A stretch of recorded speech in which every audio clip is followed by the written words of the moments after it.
사무엘 상하서 말씀으로 함께 보는 새날을 여는 새벽 말씀입니다. 저는 대전평화교회 강민 목사입니다. 오늘 우리가 함께 나눌 말씀은 사무엘 하 21장 7절로부터 14절까지 말씀입니다.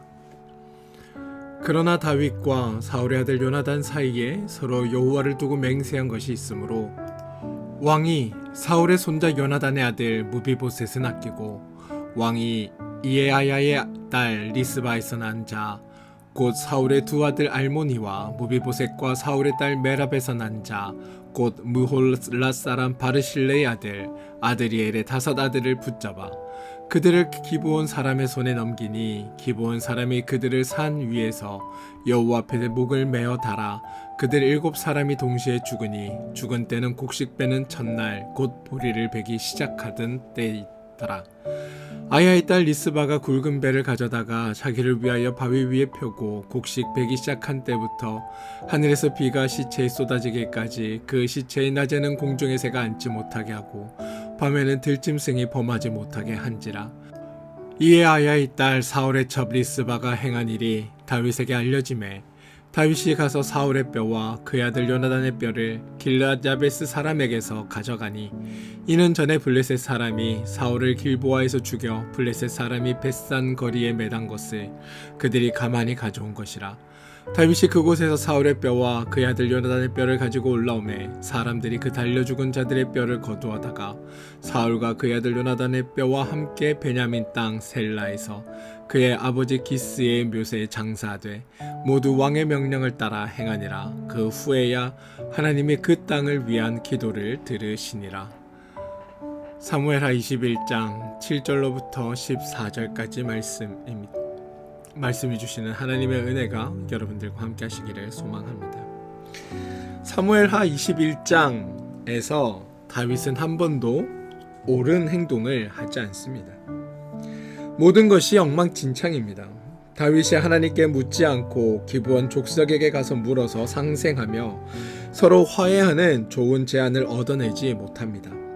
기브온 족속이 피를 본 것 때문에 화해를 해야 하는데 역으로 사울 가족이 피를 보아야 하는 방식이 제안되었습니다.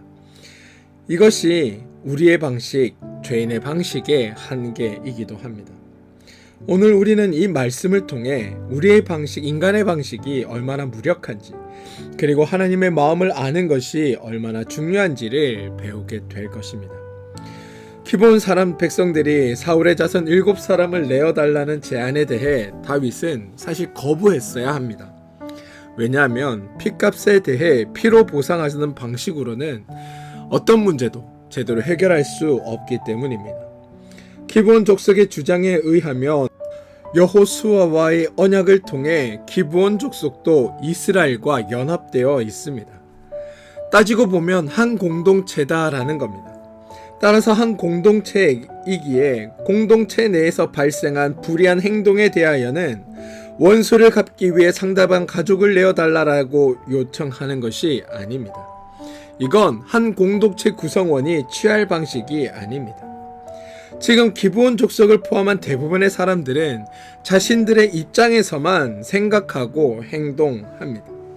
하나님은 원수 갚을 일이 있으면 하나님께 나오라라고 말씀하셨습니다. 다윗이 하나님의 마음과 하나님의 뜻을 제대로 알고 있었고 하나님의 가르침에 따르는 자로 지금도 굳건히 서 있었다면 기브온 족속들의 요청을 거부하고 모두가 하나님께 나아가자고 제안을 했어야 합니다. 하지만 다윗은 지금 당장의 이 문제를 해결해야 기근이 그치게 되고 백성들의 원망에서 벗어날 수 있다라고 지금 생각하고 있습니다. 다윗이 하나님의 사람이었다면 하나님의 뜻에 따라 행동했으면 되는데 다윗이 지금 하나님과 많이 어긋나 있으니 이런 생각을 하게 된 겁니다. 그래서인지 다윗은 희한하게 기브온 사람들의 요청을 다 들어줍니다. 사울의 자손들 중 리스바의 아들 2과 메랍의 아들 5명, 그래서 총 7명을 내어 주었습니다. 다윗은 절대로 사울의 자손들을 내어 주어서는 안 됐습니다.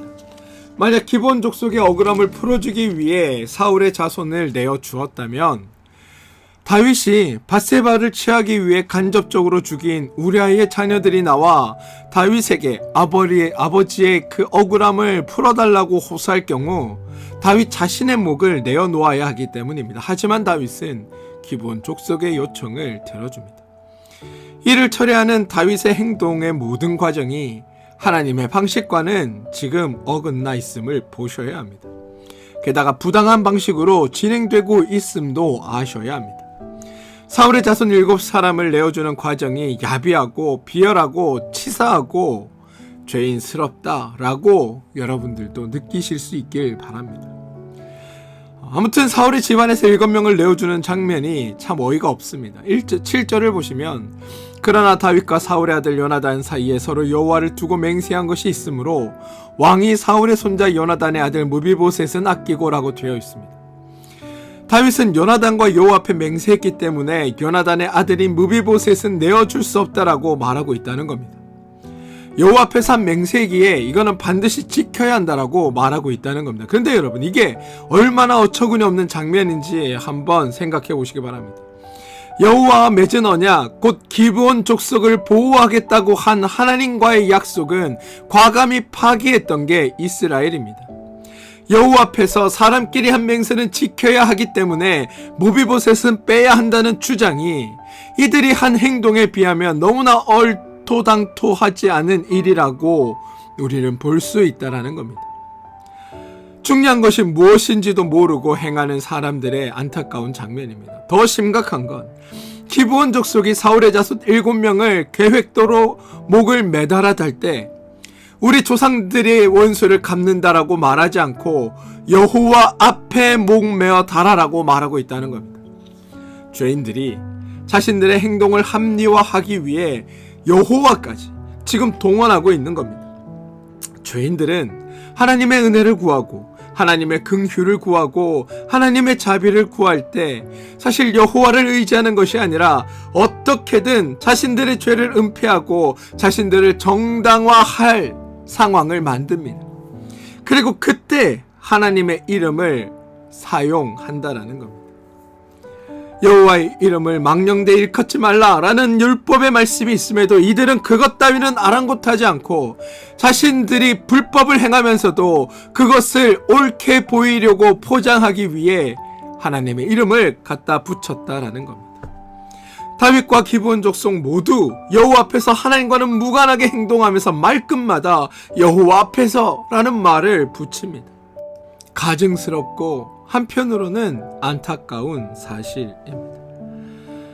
사울의 7사람이 동시에 죽임을 당합니다. 사람이 목매어 달아 죽임을 당했으면 시신을 내려 고이 묻어주는 것이 상식이고 그게 인간으로서 갖추어야 할 최소한의 도리입니다. 신명기 21장 22절에서 사람이 만일 죽을 죄를 범함으로 내가 그를 죽여 나무 위에 달거든 그 시체를 나무 위에 밤새도록 두지 말고 그날에 장사하여 내 하나님 여호와께서 내게 기업으로 주시는 땅을 더럽히지 말라라고 말씀하셨습니다. 하나님의 말씀입니다. 그런데 죄인들은 말끝마다 하나님 앞에서를 외치면서도 하나님의 말씀도 어기고 있고 인간으로서 갖춰야 할 최소한의 도리도 지키지 않습니다. 사람을 죽여도 은밀히 죽이지 않고 만인 앞에서 죽이고 그것도 잔인하게 죽이고 심지어 죽은 상태 그대로 나무에 매달아 놓기까지 했다라는 겁니다. 10절을 보시면 여러분, 아야의 딸 리스바가 굵은 배를 가져다가 자기를 위하여 바위 위에 펴고 곡식 빼기 시작할 때부터 하늘에서 비가 시체에 쏟아지기까지 그 시체에 낮에는 공중에 새가 앉지 못하게 하고 밤에는 들짐승이 범하지 못하게 한지라라고 기록되어 있습니다. 8절에 의하면 리스바는 다윗이 내어준 사울의 자손 7명 중 2사람 즉 사울의 2아들 알모니와 무비보셋의 어머니입니다. 자신의 2아들을 잃은 여인이 죽임을 당하고 버려져 있는 시체들에게 나아가 배를 펴고 시신과 새와 들짐승에게서 이 시체들을 자신의 아들의 시체들을 지키고 있는 겁니다. 미스바의 행동은 곡식 베기 시작할 때부터 하늘에서 비가 시체에 쏟아지기까지 이어졌다라고 이야기하니까 이스라엘의 달력상 곡식 베는 때는 대략 4월이고 비가 오는 때는 대략 10월입니다. 따라서 시신이 6개월 정도 방치되어 있었다라는 것을 알 수 있습니다. 그러니까 이 여인은 자신의 아들의 시신을 지키기 위해 6개월 동안 밤에는 새들로, 낮에는 새들로부터, 밤에는 들짐승들로부터 그 아래 별을 펴놓고 지냈다라는 겁니다. 그렇다고 우리가 이 미스바의 행동을 두고 미스바가 어머니로서의 절기를 지켰다, 어머니로서 마땅히 할 일을 했다 이렇게 칭찬할 건 아닙니다. 자식을 향한 지극한 사랑, 그것은 있는 거는 맞지만 그렇다고 해서 이 일이 매우 특별한 행동은 아니다라는 겁니다. 성경은 리스바의 행동을 칭찬하려고 이 이야기를 건네는 게 아닙니다. 그러니 제발 리스바로부터 거룩한 어머니의 표상을 찾으려고 노력하지 마시기 바랍니다. 그럼 우리는 이 본문에서 무엇을 봐야 하는가? 죄된 인간의 모습을 보아야 합니다. 하나님을 모르는 자가 어떻게 변했는지를 봐야 합니다.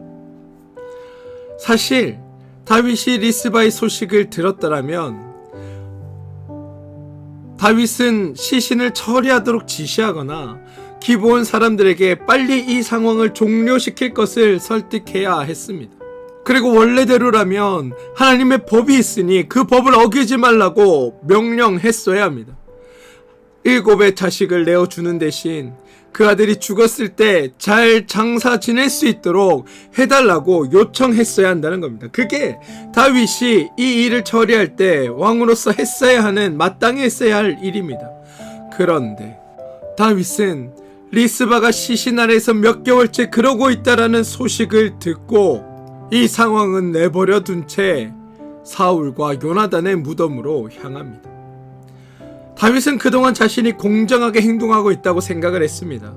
사울이 기브온을 죽인 일은 하나님께서도 문제를 삼으니까 내가 그의 자식 7을 내준 건 잘못된 일이라고 생각하지 않았습니다. 기브온 족속들이 원하는 대로 7의 가족을 내어주는 게 오히려 정당하다라고 다윗은 생각했습니다. 사울과 그의 가족은 죽을 죄를 지었으니 마땅히 그대로 그들이 갚아짐을 당하는 것도 마땅하다고 생각했고, 가족 중에서 특별히 요나단과 하나님 앞에 한 약속에 따라 무비보셋을 제외한 것도 정당하다고 생각했습니다. 사울의 가족은 사실 다 죽어도 마땅한데 기브온 족속이 7명만 내달라고 했으니 나머지 살아있는 사람들은 살아있는 것 자체가 은혜다라고 생각하고 있었다라는 겁니다. 다윗이 이와 같은 생각을 했을 때 리스바의 행동에 관한 소식을 들은 겁니다. 여러분, 지금 하나님이 다윗과 이스라엘에게 지금 무엇을 가르치시려는지를 보셔야 합니다. 하나님은 지금 다윗과 이스라엘 족성들에게 리스바라는 여인이 자신의 아들들의 시체를 지키기 위해 몇 개월째 저렇게 행하고 있는 것을 보여줌으로 말미암아 너희들이 얼마나 강팍하고 완악하고 변질되어 있는지를 깨닫게 하고자 하시는 겁니다. 언제부터 이스라엘이 이에는 이 눈에는 눈으로 행동하였느냐? 언제부터 이스라엘이 누군가의 원한을 갚기 위해 자신의 동족들의 목숨을 내어 주었느냐? 하나님은 단 한 번도 누군가의 목숨으로 그 모든 원한을 갚으신 적이 없다. 하나님은 은혜의 하나님이며 사랑의 하나님으로 너희 가운데 임했지. 하나님은 단 한 번도 너희를 자신의 잘못을 덮는 일에 그것을 대신하는 속죄죄로 너희를 사용한 적이 없음에도 너희는 같은 인간임에도 불구하고 그렇게 행동하고 있구나. 하나님께서 내려주신 그 율법의 마음, 율법의 정신은 다 잃어버리고 너희들이 필요한 대로, 너희들이 원하는 대로, 너희들이 생각하는 대로 그렇게 강팍하고 완악하게 살고 있구나. 이게 내가 원한 이스라엘이 아니다라는 것을 알려주고 계시다라는 겁니다. 리스바의 행동을 듣고 다윗은 사울의 무덤가로 나아갑니다. 12절을 보시면 다윗이 가서 사울의 뼈와 그의 아들 요나단의 뼈를 길앗 야베스 사람에게 가져가니라고 되어 있습니다. 13절에 보시면 다윗이 그곳에서 사울의 뼈와 그의 아들 요나단의 뼈를 가지고 올라오매 사람들이 그 달려 죽은 자들의 뼈를 거두어다가 사울과 그의 아들 요나단의 뼈와 함께 베냐민 땅 셀라에서 그의 아버지 기스의 묘에 장사하되 모두 왕의 명령에 따라 행하였다라고 되어 있습니다. 사울과 요나단은 전쟁에서 죽었고 길랏 야베스의 사람들이 시신을 가지고 가서 어딘가에 묻어놓은 상태로 있었습니다. 다윗은 그동안 사울과 요나단에 대해 전혀 관심 가지지 않았습니다. 왜냐하면 사울은 하나님께 버림받은 사람이고 하나님께 불순종한 사람이고 미처 발악하다가 전쟁 중에 죽은 사람이기에 그대로 내버려 둔 것입니다. 그런데 하나님은 리스바의 행동을 통하여 다윗을 깨우치는 겁니다. 사울의 뼈를 가져오고 요나단의 뼈를 가져오고 매어 달려 죽어있는 사울의 자손들의 뼈를 다 묻어주게 하는 겁니다. 다윗은 그동안 자기가 했던 행동이 다 옳았다고 생각을 했습니다. 그런데 리스바의 행동을 통하여 다윗이 행한 그 모든 행동이 하나님의 마음과 하나님의 심정과 하나님의 원리와는 전혀 다른 것임을 깨닫게 된 겁니다. 자기의 생각에는 옳은 것 같고 공평한 것 같고 정당하다는 방식대로 행했는지 몰라도 자신의 행동이 하나님께서 보시기에는 옳지 않은 행동이었으며 하나님 보시기에 죄악된 행동으로 가득 차 있는 모습이었음을 깨닫게 하시려고 하나님이 이 일을 보여주셨다라는 겁니다. 여러분, 오늘 본문을 읽고 착각하시면 안 됩니다.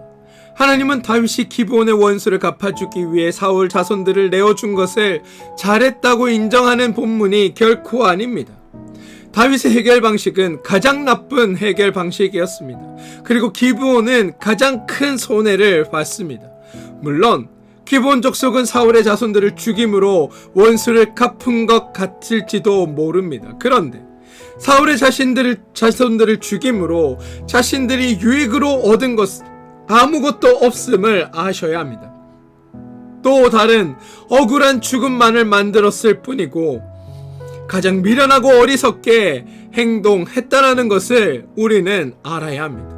성경은 우리에게 이렇게 말하고 있는 겁니다. 이렇게 어리석은 일을 행하지 말라. 하나님 앞에 가져오고 하나님께서 그 문제를 해결하시도록 하나님께 의탁하라. 요즘을 살아가는 우리에게 이 말들이 사실 그렇게 썩 와닿는 말이 아닐 수도 있다라고 생각합니다. 왜냐하면 직관적이지 않고 언제 하나님을 거쳐 하나님이 어떻게 행동하실지 모르는데 나는 마음이 답답하고 뭔가 빨리 진행이 되고 싶은데 하나님 앞에 가져간다는 게 뭔지도 모르겠고 하나님께서 우리에게 이렇게 저렇게 하라고 말씀하시는 분도 아닌 것 같고 그래서 우리의 마음에 합한 대로 세상의 지혜대로 세상 사람들이 가장 많이 행하는 대로 나도 그냥 그렇게 행하면 된다라고 생각하지만 성경은 그런 방식으로는 문제가 모두 해결되지 않을 뿐만 아니라 또 다른 큰 문제를 낳을 수 있으니 하나님 앞으로 가져오라라고 말하고 있다는 겁니다. 저는 우리가 좀 더 지혜로운 하나님의 성도가 되길 소망합니다. 하나님의 마음과 하나님의 뜻을 깨닫는 성도 되길 소망합니다. 지금 주님은 비록 죄인일지라도 인간은 인간으로 다루어야 한다는 하나님의 심정을 깨닫게 해주고 있습니다. 특별히 자기 백성 기브온 족속이 하나님과 약속되었기 때문에 몰살되어서는 안 된다고 원한을 풀어줘야 된다고 생각하는 하나님이라면 하나님이 세우셨던 사울 또한 하나님의 소중한 사랑을 받고 모든 백성들 앞에 정당한 왕으로서 대접을 받아야 하고 정당한 인간으로서 대접을 받아야 하는데 그러지 못한 안타까운 사연을 하나님께서는 아시고 이 사건을 통해 그 문제들까지도 해결되게 하시는 방법으로 하나님 이것들을 사용하고 계신다는 것을 저는 여러분들이 좀 아시길 바랍니다. 하나님의 가르침을 깨달아 다윗은 사울과 요나단의 뼈를 가져오고 동시에 억울하게 죽은 7명의 사울의 가족들을 잘 매장해 주는 것으로 오늘 본문의 이야기는 끝이 납니다. 사랑하는 성도 여러분, 오늘 우리가 읽은 이 사무엘의 21장에서 가장 바르게 분별해야 하는 구절이 14절 후반부인데요. 그 후에야 하나님이 그 땅을 위한 기도를 들으시니라 입니다. 하나님이 기도를 응답하신 그 후에야 이게 언제냐 하면 다윗이 하나님의 마음을 안 후에야 이스라엘 백성들이 하나님을 안 후에야 라는 의미입니다. 여러분, 하나님이 죄인에 대하여 하나님의 공의로 행하시고 행한 대로 갚으시면 이 땅에 살아갈 수 있는 사람이 아무도 없습니다. 하나님의 공의대로 행하신다면 모든 이스라엘 백성도 죽어야 하고 다윗도 죽어야 합니다. 지금 하나님은 어떤 사건이 풀어지고 어떤 문제가 해결되었느냐 여기에 초점을 맞추고 계신 것이 아닙니다. 아무도 기억하지 못한 사울이 행했던 일을 기억하게 하시며 그 일을 통하여 너희에게 약속하신 하나님의 약속을 기억하라고 말씀하신 그 하나님의 약속과 그 하나님의 약속에 담겨있는 하나님의 사랑과 온유와 은총과 긍휼하심이 너희 가운데 있음을 알고 너희가 이 땅에서 이스라엘이 이스라엘답게 살아가는 방법은 그것으로 세상을 살아가는 방법인데 지금 너희가 그렇게 하고 있지 않음을 돌아보고 다시금 하나님의 긍휼과 하나님의 사랑과 하나님의 은총으로 우리가 살아갈 수 있음을 기억하고 하나님 앞에 나오기를 바라는 마음으로 하나님은 이 일을 사용하고 계시다라는 겁니다. 우리는 힘이 있고 강하면 모든 것을 다 해결할 수 있는 것처럼 느끼지만 참된 평화와 참된 안식은 용서와 사랑으로 완성되는 것임을 우리는 알아야 합니다. 오늘 성경은 다윗이 그것을 알게 하기 위해, 아니 이스라엘이 그 사실을 깨닫게 하기 위해 하나님이 이 일을 사용하셨습니다. 저는 이것을 통해 배우는 배움이 우리에게도 있게 되길 소망합니다. 우리도 다윗처럼 우리의 방식, 우리의 생각, 우리의 정당성으로 모든 문제를 해결하려고 합니다. 하나님의 이름을 부르면서 하나님과는 무관한 행동으로 우리는 그것들을 풀어가고자 합니다. 그런데 하나님의 마음을 알고 하나님의 뜻을 알고 하나님의 방식으로 모든 것들이 해결되어져야 우리 안에 참 기쁨과 평안이 깃들게 됨을 기억하시고 오늘 하루 여러분의 삶에서 일어나는 모든 일들을 통해 더욱 하나님을 알게 되고 또 하나님의 뜻과 하나님 방식과 하나님의 마음으로 그 모든 것들을 해결해 나가셔서 여러분의 삶에 참 평화와 기쁨이 깃들게 되는 복된 날이 이어지게 되길 주님의 이름으로 축원드립니다. 기도하겠습니다. 주님, 하나님의 뜻과 멀어진 사람들을 보며 인간의 죄됨이 무엇인지에 대해 다시 생각해 봅니다. 하나님을 알지 못하면, 하나님을 생각하지 못하면 우리가 얼마나 타락하게 되는지를 보게 됩니다. 그리고 그럼에도 다윗을 포기하거나 이스라엘을 버리지 아니하시고 끝까지 하나님을 알려주시는 은혜에 감사를 드립니다. 주님, 우리를 회복시켜 나가는 하나님을 보며 하나님의 은혜가 얼마나 큰지를 깨닫게 하여 주시고 우리가 더욱 하나님을 알게 하여 주시옵소서. 세상의 어떤 지식이 아닌 하나님을 아는 지혜로 충만하게 하여 주시고 그래서 더욱 믿음으로 하나님의 사람으로 승리하게 도와주시옵소서. 예수님의 이름으로 기도합니다. 아멘.